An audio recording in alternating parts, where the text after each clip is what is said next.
Today I'm going to talk about moving images from GoodNotes to ZoomNotes. I know that a lot of people are new to ZoomNotes from GoodNotes, but also older people or people that have been around a long time also still do this, where they keep their images in the GoodNotes real cute little binder they're all together. And that's okay, you can do that. But I had a funny feeling that there might be a problem as far as size goes whenever you move it into the document from GoodNotes. I wasn't sure, so I decided to do a test today. And, I still have a copy of GoodNotes. I used it first before I found ZoomNotes. I used it for about a week. and then I found out that ZoomNotes used layers, and it was all over for me. I had to have ZoomNotes. So, I still have GoodNotes. I don't, however, remember how to use it because I only used it for a week about 4 or 5 years ago. So, as a result, I have to figure things out. And there may be ways to tell how big an image is, but I don't know how to do it. So, if I look at any of these images here, I can't tell how big they are. But if I go out and I want to add one, insert from, here you go. This is some that I downloaded from after I bought them. This top one on the top far left is 29.9 megabytes. Coming into the document. Now, I don't know if it's done anything here or not. I have no idea. But if I decide I want to move it over into ZoomNotes,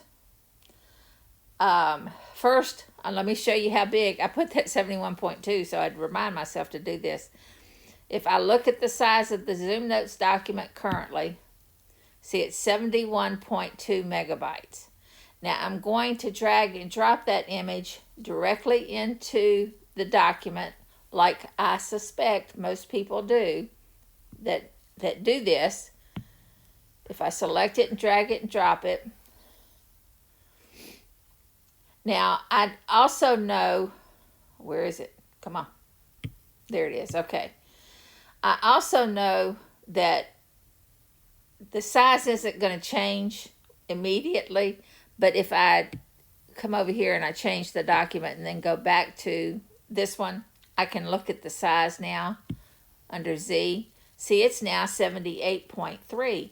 So I've just added a little over 7 megabytes to my document just by dragging that image from GoodNotes. So if I cancel that, what was it? See, I already forgot. It's 78.3 done. Now, that's 7.1 megabytes I've just added because I drag and dropped. All right.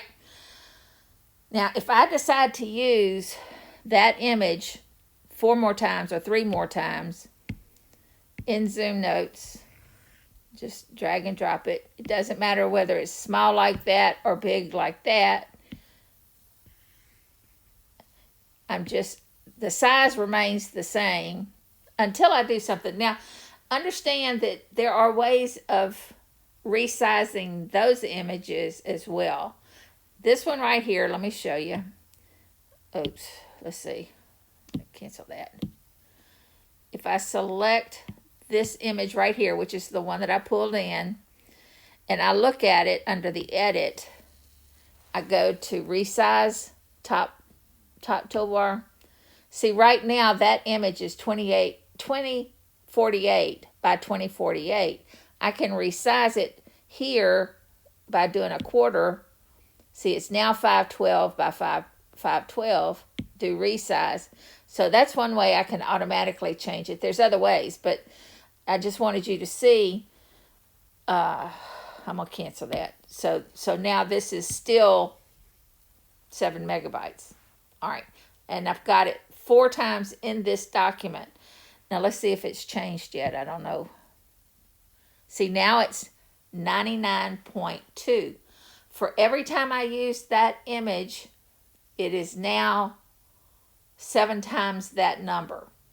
Okay, it doesn't matter where it is in the document, it has increased the document by 7 every time I use it. Again, there are ways to fix that. It's never too late, but if you aren't aware of what's going on, you don't think to do anything different, all right? Especially if you're new. So, we know that dragging it from GoodNotes to ZoomNotes automatically adds 7. So I'm going to delete those and get rid of, come on, select them and delete them. Now, again, I'll check to see what size this says. See, it's still 99.2, but if I change the document just to go between, now if I check it again, see, we're back down to 71.2. Done. Now, if I, instead of dragging that head into ZoomNotes, the document directly, if I take it to the symbols folder and I drag her there, see, I'm not getting my select there. Drag and drop her into the symbols folder, I can look at it and see, oh, she's 1.52 megabytes now. She's not 7, she's 1.52. Because I have said in the little tools up at the top, click on that. See, I've said when I pull something into the symbols folder, reduce it down to 512 by 512. Okay? So that's what it's doing, and that's why it's smaller than if I had just dragged and dropped it into the document. So if you insist on keeping it there, if you don't want to increase the size of your document exponentially, you'll want to go ahead and use it from the symbols, drag it there first and use it there first. Now, of course, if you're going to do that anyway, you might as well, create a folder instead of cute book. I get it. It's a cute book. I still have mine, but I've also moved all those images into my symbols folder so I don't have to go back to this cute little folder here. Could, don't have to. All right. So now if I look at that, if I go to edit, and look at resize, see, it's 512. Whether it's small version or big version, it's still 512. So if I cancel out of here, and see how clear it is?